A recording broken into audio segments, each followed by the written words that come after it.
My name is Emma. I'm 13 years old and I go to West Claremont Middle School. Emma is a very creative, smart, funny, loving child. She's got a big heart. She's amazing. When I first got sick, I was 7 years old and I felt like there's just like I had a sore throat, my belly hurt.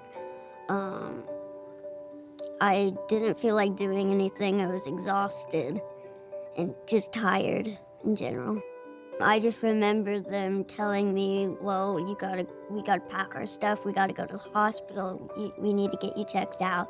And I wasn't thinking much of it, but at the same time I was scared. Multiple trips to the doctor.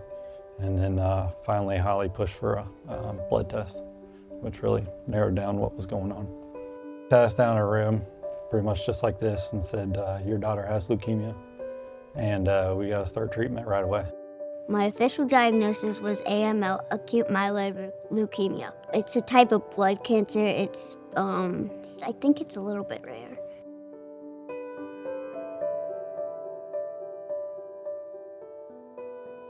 It all happened so fast that I don't even know if I fully processed what was going on. But you really don't fully, I guess, absorb what they're telling you, because you're just kind of like, you're gonna do whatever it takes to save your child. Either I felt great or I felt really bad, or I'd be crying at some points, or I'd just be exhausted. So I was all over the place. So I guess it was just more of a, we're here, we're gonna fight, we're gonna save her life. But then after the first round of chemotherapy, Emma did not go into remission. So at that point, we were told that the only way that we were gonna beat this is if she had a bone marrow transplant. So our whole treatment plan changed again. So after 3 rounds of chemotherapy, we were gonna go through with a bone marrow transplant. If I could go back and tell myself some advice, is you're gonna be okay. Mom and Dad's right at your side. They are gonna lead you through this. Just keep fighting, you're gonna get through this. The chemo that they give you before to prepare you pretty much takes you close to death. I mean, they wipe out everything in your body so that they can get rid of everything. And then what saves you is the bone marrow. From the get-go, within seconds of the bone marrow hitting her body, her blood pressure spiked really high. She had a fever. She was just not feeling well. She got really sick. And our room then became flooded with doctors at that point. They were just throwing things at her, trying to help medicate her to help with the allergic reaction that she was having.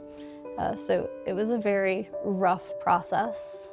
And then even afterwards, she had a rough go. So yeah, hearts dropped the second that happened. But then her primary stepped in, and you could tell she knew what she was doing, and got everything back to where it needed to be, or at least a safe level.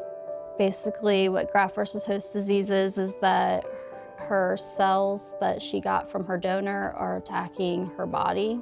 She ended up with a rash all over her body, so it started attacking her skin first, and then it went to her GI tract, and so then she got really sick. She wasn't able to eat. She was in a lot of pain. And so we were in the hospital for 4 or 5 months, treating for graft versus host. And at that point, we really thought we were gonna lose her.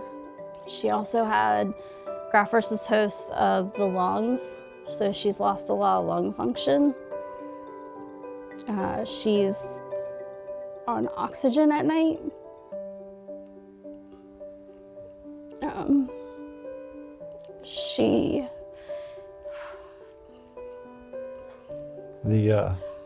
The treatments following the bone marrow for the GVHD seemed far more intense than even the chemo did.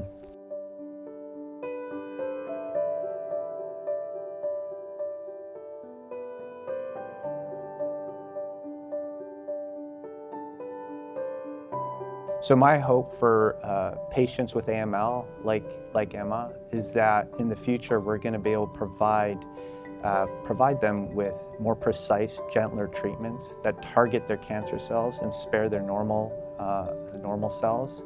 So not only can we achieve better responses, more lasting, durable remissions, but ultimately cures. We want to offer hope of cure when they walk into the hospital, and we'll be able to provide them new treatment strategies. I'm not just a mom anymore. I wear many hats. I'm caregiver, I'm therapist, I do everything. I schedule her appointments, I run her around, keep track of all her meds, so I don't get to just be mom anymore, and I feel like it's kind of taken that away. It's made us stronger, that's for sure. We see Emma in a different light now. This brought out a whole different side of her, and seeing that fight in her was awesome. I learned the most that your family is the closest people you've got, and they will stay by your side the whole entire time.